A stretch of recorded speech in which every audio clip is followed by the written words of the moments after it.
donné raison. Ce monsieur lui-même, il s'est accroché sur un petit arbre pour présenter sa candidature. Donc, ça veut dire que les événements m'ont donné raison. Il fallait... Monsieur le ministre, dites-moi, pourquoi ne pas laisser les institutions compétentes et l'ICAM et le Conseil constitutionnel se prononcer sur les présidentiables? Est-ce que c'est vous qui organisez les élections? Est-ce que c'est vous qui déclarez la liste des candidats recevables ou irrecevables? Bon, tout le monde peut poser cette question, mais parfois il faut balayer le mensonge et recadrer les gens qui sont de mauvaise foi et qui ont pour souci de perturber la conscience des Camerounais. Alors, j'ai bien dit que ce candidat était en détention. Le chef de l'État, le président Paul Biya, comme c'est le champion de la démocratie, a ordonné l'arrêt des procédures pour que ce politicien sorte de prison et qu'il rentre dans les institutions de la République. Alors, la politique, c'est pas dans la rue. Et le chef de l'État l'a libéré. Et je peux vous dire sincèrement que si le chef de l'État cherchait à peut-être recueillir les avis des uns et des autres, bon, les gens vont dire il faut qu'il soit en prison. Mais le chef de l'État était conscient que c'est un homme politique et qu'on lui donne la chance de venir dans les institutions. Il a été libéré pour aller aux élections parce qu'il y avait à l'horizon le scrutin législatif municipal du 9 février 2020.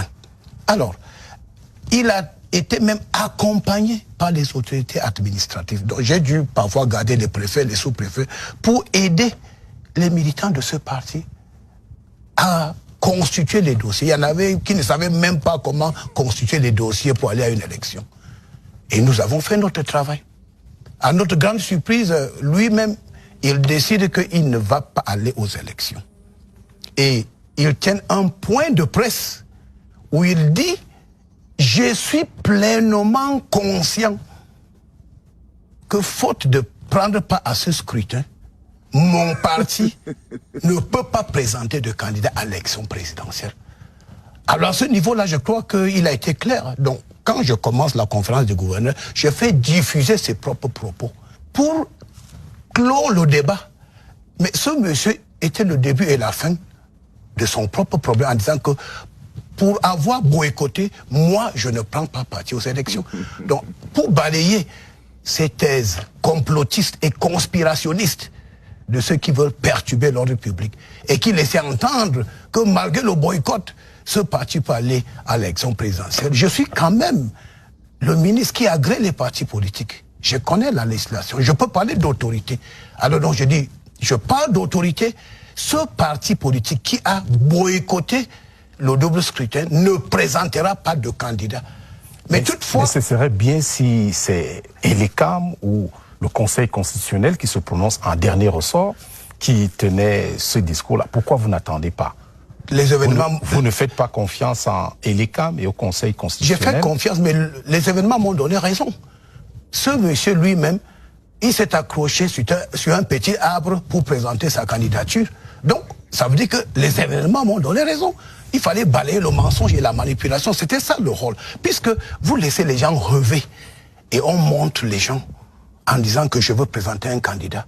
Et on prépare les gens vers une insurrection qui ne dit pas son nom. Que mon parti va... Non, je dis que non.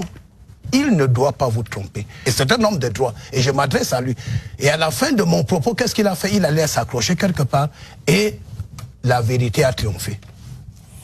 En tout cas, la vérité, on va dire au plan strictement légal, va nous parvenir d'Elections Cameroun et du Conseil constitutionnel. Vous l'avez dit, vous êtes dans votre rôle de ministre de l'administration territoriale. On vous a suivi. Bonjour les enfants, c'est papa. Mon mur est un asile psychiatrique à ciel ouvert et ma salle d'attente est toujours bondée. Bienvenue à la clinique les enfants. Une gouvernance par la rancœur et la méchanceté. Donc vous voyez très bien que le seul problème du RDPC, c'était de vouloir démontrer à l'opinion publique internationale que, vu que Maurice Kamto a boycotté l'élection de 2020, le MRC ne doit pas participer à l'élection présidentielle. Quitte à violer les lois, quitte à violer la Constitution, quitte à violer toute forme de logique institutionnelle, quitte à détruire l'état de droit. Quitte à détruire l'état de droit, ils ont décidé qu'ils vont violer la loi, violer la Constitution, juste pour des problèmes d'ego et de personnes. Simplement parce que Maurice Kamto leur a dit « Je ne participe pas à votre élection de 2020 ». Parce que c'est une forfaiture. Parce qu'ils avaient tendu le piège à Maurice Kamto qui devrait détruire le MRC. Ils reprochent à Maurice Kamto d'avoir repéré le piège à lui tendu. Ils reprochent à Maurice Kamto d'avoir repéré et évité le piège que eux, ils lui avaient tendu. Que eux, ils lui ont tendu, à genre, ils vont le briser. Donc le piège est tendu pour détruire le parti. Le piège est tendu pour détruire l'alternance. Ils refusent à Maurice Kamto, ils punissent Maurice Kamto de ne les avoir pas laissés détruire le MRC.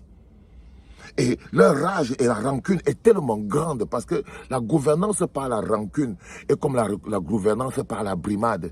Quand vous voyez quelqu'un qui aime brimer les gens, c'est quelqu'un qui est aussi très rancunier. Donc quand vous touchez quelqu'un qui aime brimer les gens, il est capable de perdre son sang-froid. Aujourd'hui, nous avons une bête sauvage au ministère de l'administration territoriale. Aujourd'hui, nous avons une bête sauvage au ministère de l'administration territoriale. Celui qui a transformé notre pays. Et je vous dis encore, si Paul Biya n'avait pas pour but, pour projet, de transformer l'État du Cameroun en un non-État, si Paul Biya n'avait pas pour projet de transformer notre pays en un endroit où lui seul peut seulement survivre, il n'aurait pu jamais mettre Atang Andjé ministre de l'administration territoriale. C'est quand vous voyez le projet de Paul Biya, c'est quand vous voyez Atang Andjé ministre de l'administration territoriale que vous comprenez que le projet de Paul Biya, c'était de mater, piétiner et brimer les Camerounais. Il cherchait quelqu'un qui va mater, piétiner et brimer les Camerounais. Je veux aussi donner un bon point aux journalistes de la CRTV. Le journaliste de la CRTV qui pose une question simple à ce monsieur. Il lui dit, mais pourquoi vous ne laissez pas Elekam faire son travail? Pourquoi vous ne laissez pas la Cour constitutionnelle faire son travail? On ne sait plus qu'est-ce qui est Elekam. Qu'est-ce qu'est la Cour constitutionnelle?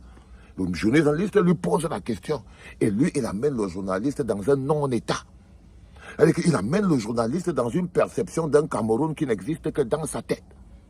C'est pour ça que je vous le dis, les enfants. Nous ne pouvons même pas croire que nous devons passer sans lutter profondément. Parce que ce que vous voyez qui se passe là, c'est que si en 2025 là, Atang Andjé là, Paul Biya, le nom de Paul Biya passe, Atang Andjé est toujours ministre de l'administration territoriale et tout, ce pays va encore, ce pays ne va même plus vous apparaître. On va même vous fouetter en route quand vous allez marcher. Vous allez même être fouetté en route quand vous allez marcher. J'ai vu la déclaration que Atang Andjé a fait sur Cabral Libi. Tous les hommes politiques du Cameroun devraient se lever pour dire que non. Tous les hommes politiques du Cameroun devraient se lever.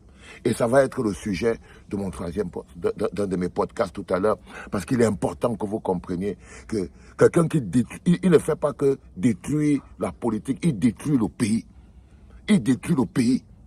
Ce monsieur est dangereux pour la cohésion sociale. Ce monsieur de la pire espèce est un gros danger pour la cohésion sociale. Et vous le savez très bien. J'ai même lu quelque part que c'est un ancien gataman, que c'est un bonhomme qui a usurpé l'identité de son frère. J'ai lu un truc comme ça sur Internet. Donc c'est un bonhomme même qu'on n'a pas checké clairement son identité avant de le nommer là. Donc c'est un moulin que peut-être c'est un repris de justice, c'est peut-être un usurpateur d'identité. Il est là, tu sens qu'il cache quelque chose. Il cache quelque chose. Donc vous vous rendez compte que leur objectif aujourd'hui, c'était de vouloir punir Maurice Kamto, c'est tout. Le brimer, lui dire qu'il n'a pas raison, qu'il t'a violé la loi, qu'il t'a violé la Constitution, qu'il t'a violé le code électoral. Ils ont décidé qu'ils vont passer par tout ça. Ah, les enfants. Mais quand le changement devient inéluctable, même les actes de conservation, comme violer la Constitution, violer la loi, violer le code électoral, deviennent des actes de changement. Ce travail ne peut pas être fait par un parti politique. Bloc populaire, peuple du Cameroun. Soyez prêts à voir votre sang couler de vos mains. Soyez prêts à voir votre sang couler de votre corps et maculer la terre. C'est le prix que nous devons payer. Et nous allons payer. C'est même pas le prix. C'est-à-dire que nous ne pouvons que payer ça. Et nous allons le payer. Croyez-moi. Nous allons le payer. C'était papa.